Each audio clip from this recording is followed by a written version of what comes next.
Okay.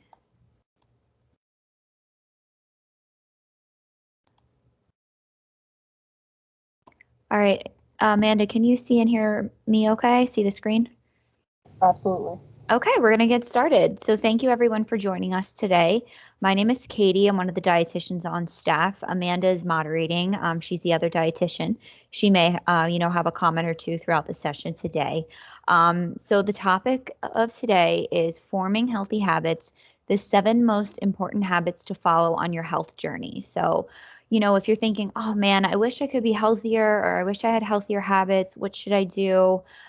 These are like the 7 most important things that we've seen, our patients struggle with and that we really want to instill. So I just want to say anything that we go over today, I'll make sure that I send it to you all.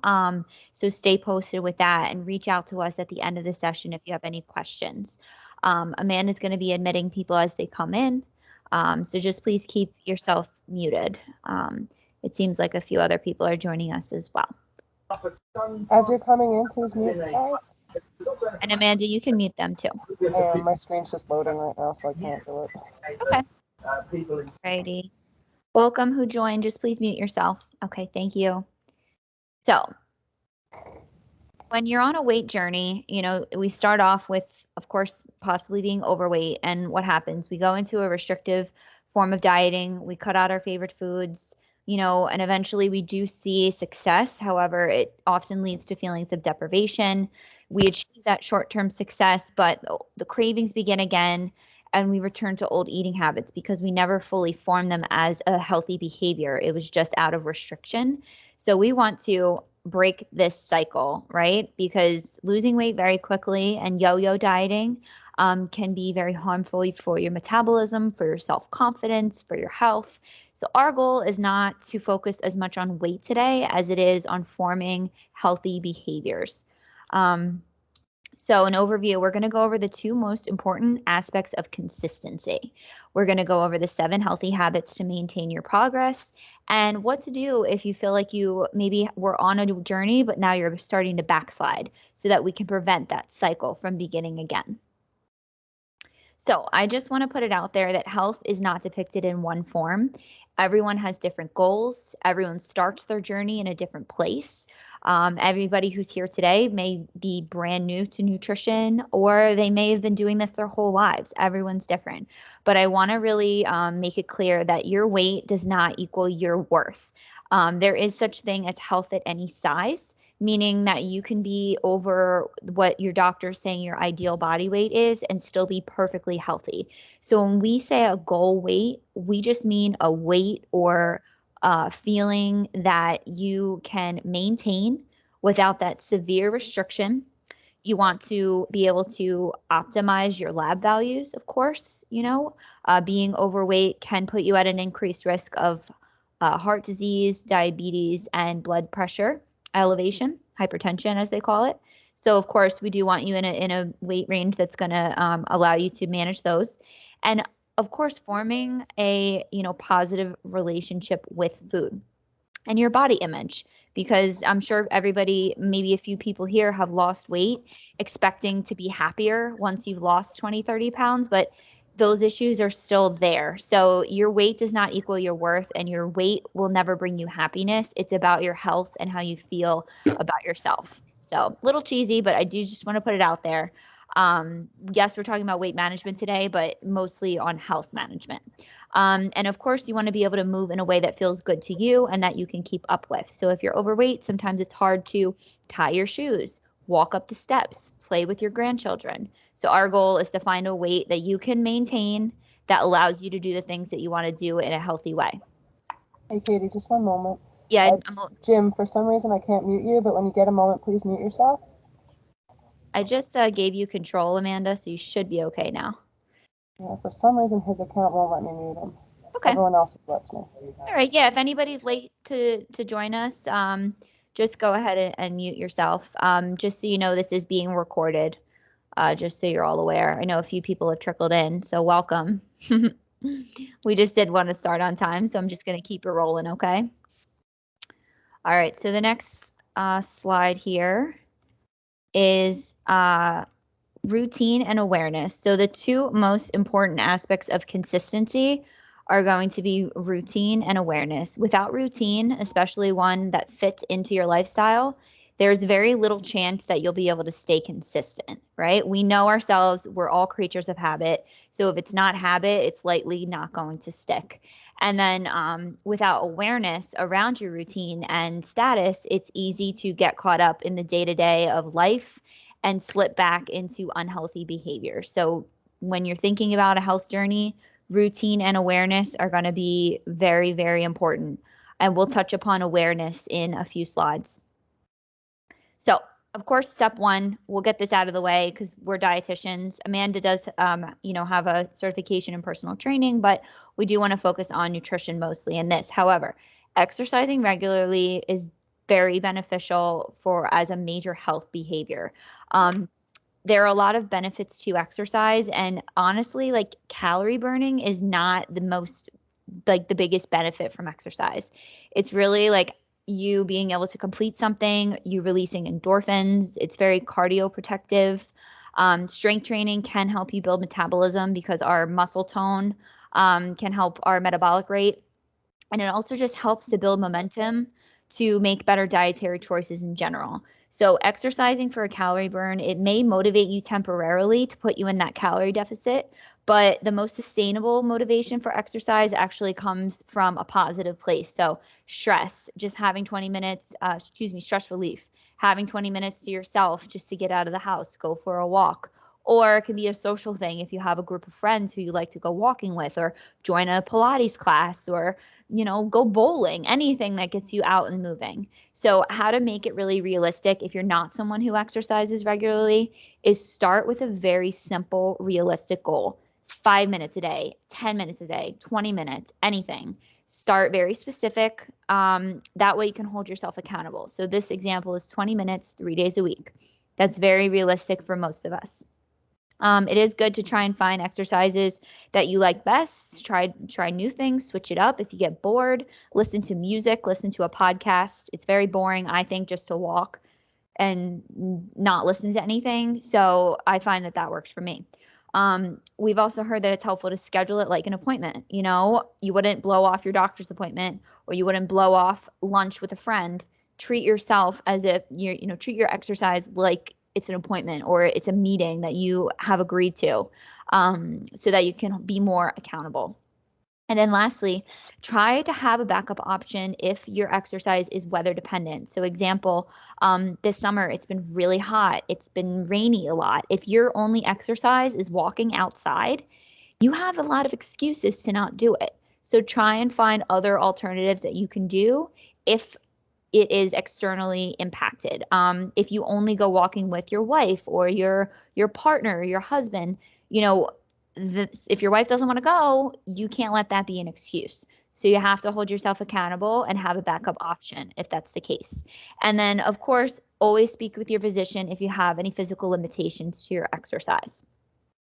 Okay, moving on. So number 2 is stay aware of your stats. This all ties back into awareness. Being aware and present in your life will allow you to really stay on track and keep you from accidentally gaining 10, 20 pounds. Now, when I say monitor or track your progress, that's not just a body weight or a fat mass. Well, that is one way. You can measure how your clothes are fitting.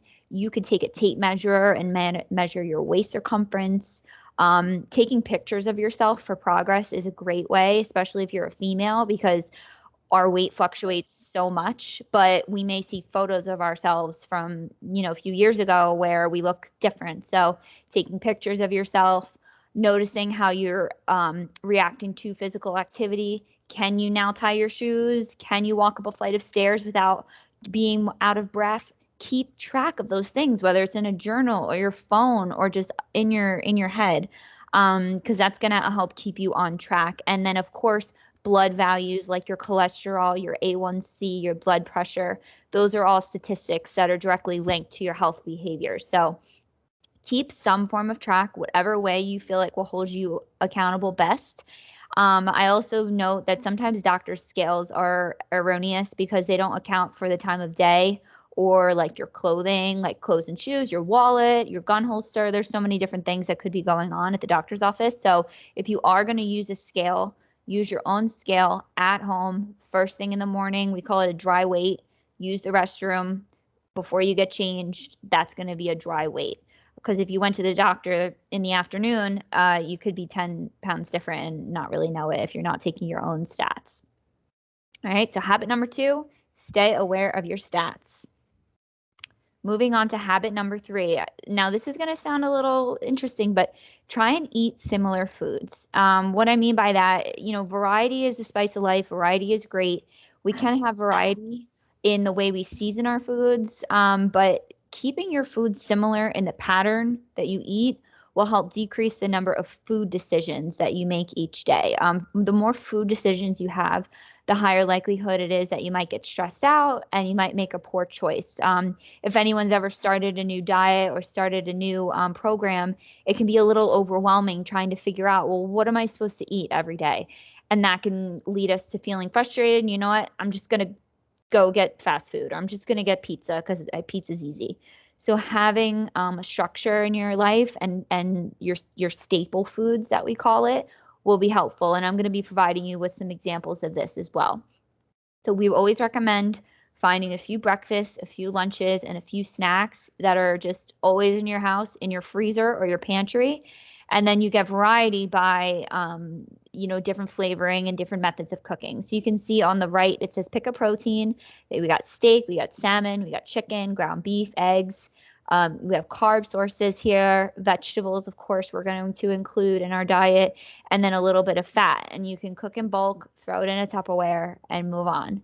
If you're not into the meal prep as much, the next slide may be helpful for you. So it's called pre-logging. So I'll give you an example of a blank template of this. But basically, I find it very helpful to plan my meals out at least a few dinners a week or a few lunches. That way you know what you're going to eat, and it can take the stress out of, oh man, what are we doing for dinner tonight? I don't know. What do you feel like doing for dinner tonight? And then we end up going out or doing takeout. So you can see in this meal, I'm just going to go through it quickly because we are, time restricted here today. This breakfast is a cup of yogurt with a banana, which is the fruit. The yogurt is the protein. Cinnamon is a flavoring. And then peanut butter is a healthy fat. So now you can see the next day, it's still Greek yogurt, but this time we switched the banana for blueberries and we switched the peanut butter for almonds. So it's the same concept. It's a protein, it's a fruit, and it's a healthy fat, but we've switched it up in a way that you aren't eating the same thing every day. The lunch is the same thing. Monday's lunch is a salad with strawberries and feta. It's like a summer salad with balsamic and grilled chicken. But then the lunch on Tuesday is still a salad, but we've added the leftover vegetables from the night before. So you're still getting a vegetable, a protein, and a starch, but it's just a little bit different. So you can see like this person planned out, their 3 meals and a few snacks. And then the bottom, you can see what the shopping list would look like. So I know that not everybody eats this way and you're like, I would never eat any of these things, but it's just an example of how you can plan out a few meals, even if it's only one meal of the day, to help keep you on track and eating similar type foods. Pick a few proteins, pick a few vegetables, grab a few fruits, fresh or frozen is fine. And then your pantry staples. We always recommend having extra virgin olive oil at home, having some balsamic vinegar. Cinnamon is a great way to add flavor to foods without any calories or sugar. And a few, different salad dressings that you guys like. Nuts are a great thing to keep in the house. So I'll be sending you guys this pre-logging sheet. Now, habit number 4 is called manage your hunger. So you want to be intentional about finding a meal schedule that fits your lifestyle specifically. And then from there, find foods that are going to help you get and stay full more easily. Because everyone works at different hours, sleeps at different hours. So you need to find a schedule that works for you. You could do 3 meals a day. You could do 5 small meals a day. A good dietitian will never just say, oh, eat this way. Everyone is different. You need to find what works for you. You need to have the accountability to try to find what works for you. So that being said, foods that help you feel fuller longer are going to be protein, fats, and high fiber foods. Proteins in the form of plant proteins like nuts, beans, or of course our animal proteins like meat, poultry, yogurt, eggs, and fish. You can also do protein powders and protein drinks. Fats will slow down the rate of digestion and help keep us fuller longer. We always recommend heart healthy fats like nuts, olive oil, nut butter, fuller fat dairy products from time to time, and avocados are all fats that can induce satiety and help you feel fuller longer. The last one is carbs, and I'm not saying like white bread, I'm talking more what we call high fiber complex carbs, which add bulk to our food and they're good for digestion. Whole grains, beans, potatoes with skin, fruits, and vegetables. So when I mean stay fuller longer, this is what I mean. This example is your blood sugar being on an axis over time. It's a graph. So if you think about your blood sugar here, this would be as if you drank apple juice. It has no fiber. So when we drink our sugar, like the form of juice, soda, a latte from Starbucks, anything that's very sugary, it hits the bloodstream immediately because there's nothing to slow it down. So we're just spiking that blood sugar up. This is very similar to eating a muffin or eating a piece of white bread or a bagel with no protein. Now, a better choice would be, let's say in this example, to have an apple. Apple has fiber. Apple will slow it down a little bit because of the skin, but I don't know about you. If I'm hungry, an apple's not going to keep me full very long at all.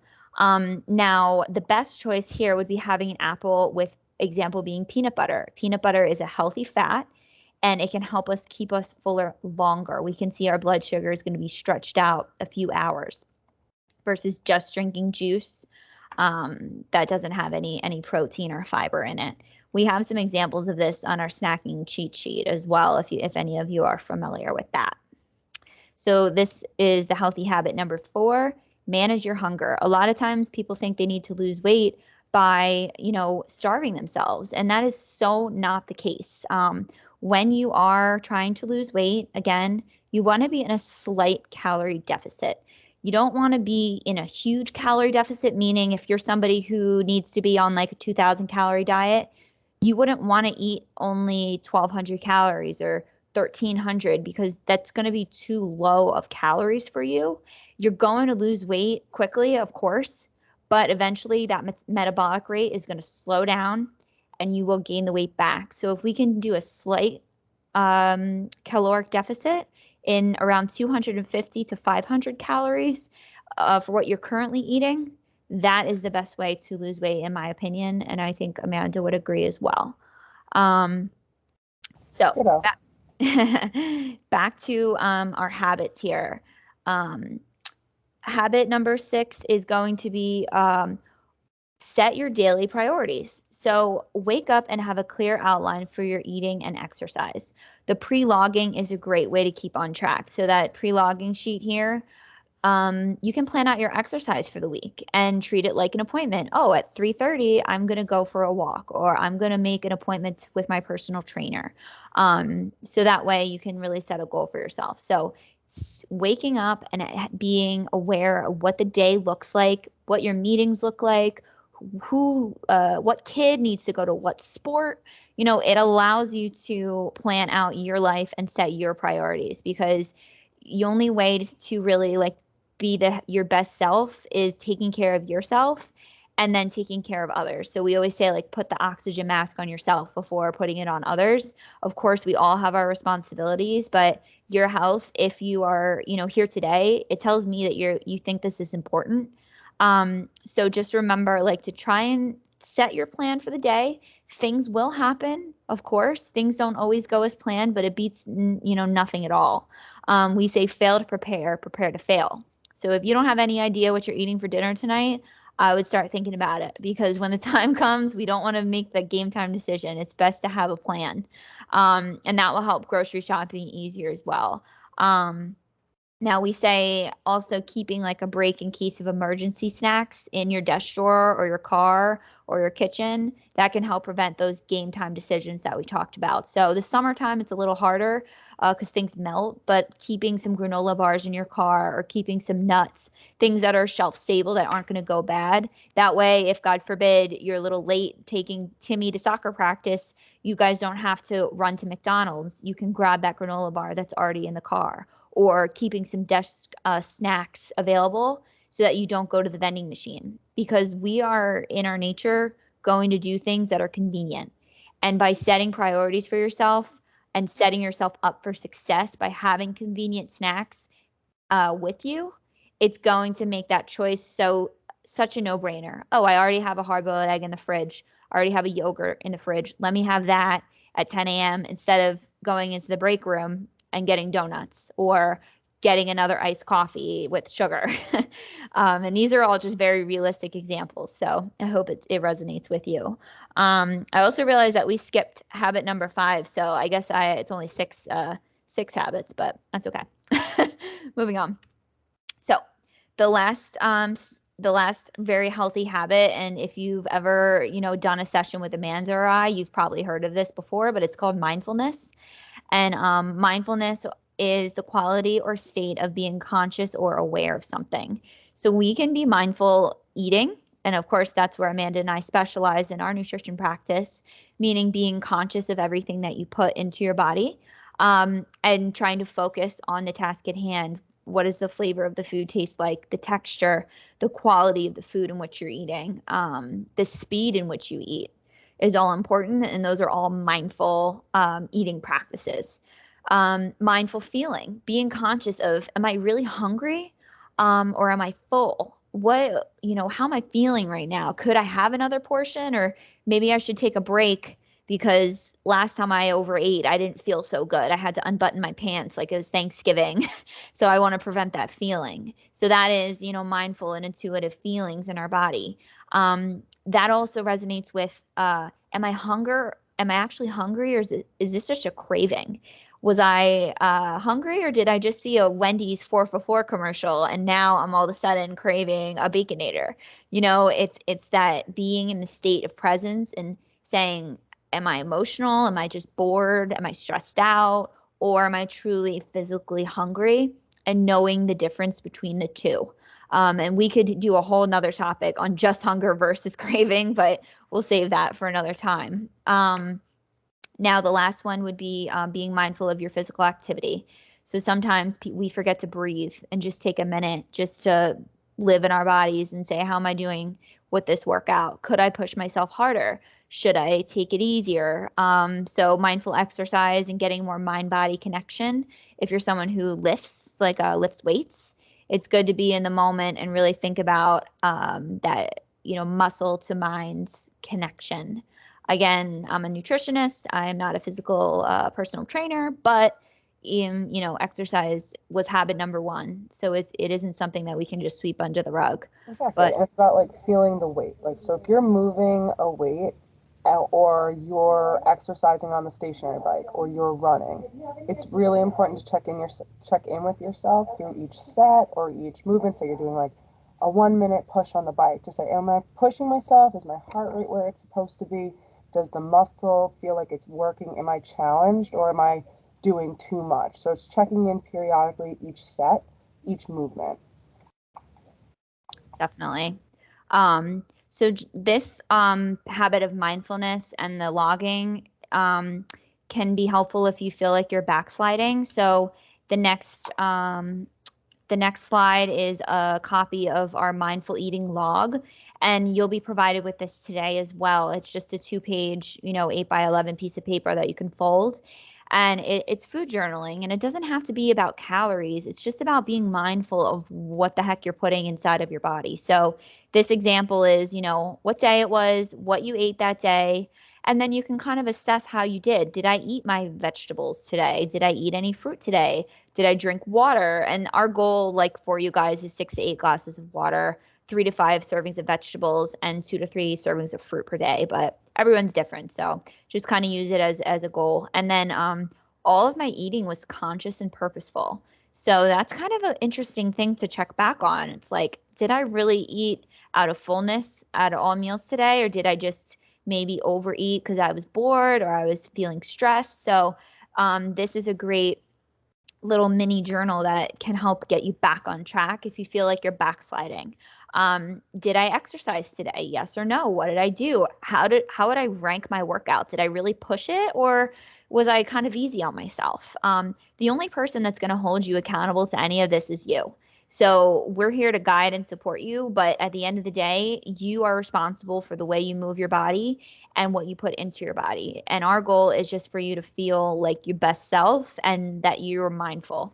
Yeah, Um, then exactly. there's thoughts down here too, like what maybe caused you to not eat purposefully that day. I know this is a little bit like woo woo, but I mean, I everybody think it's eats. really important though. Like you So can use it as like a barrier solution area where say, okay, say we didn't get a workout in today, or we didn't get to work out as hard as we wanted, or we weren't mindful at all three of the meals. Like, but what can we do?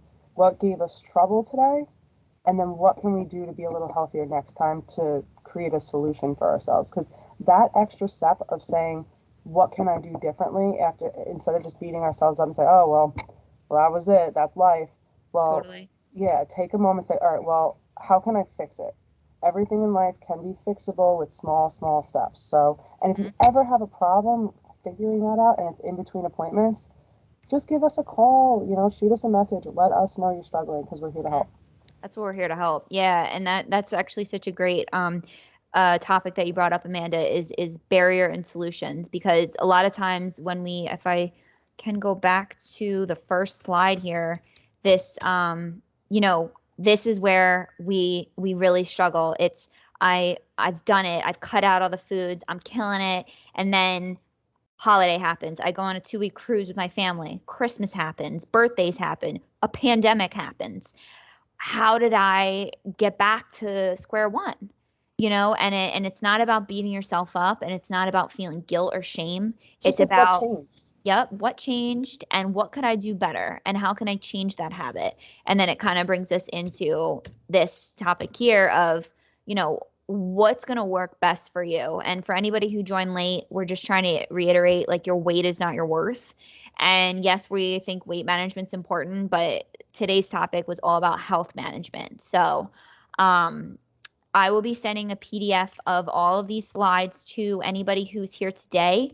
Um, and if you signed in with just your first name, if you just typed in your name, there might be more than one of you. So just send me an email if you don't hear anything by tomorrow from us, because I won't know it's you. If your first name is John, there's like 3,000 people named John. Um, so please reach out if you don't get anything from me by tomorrow afternoon. This is being recorded, so we'll send the recording out to anybody who couldn't make it as well, along with the pre-logging sheet and the mindfulness log. I'd like to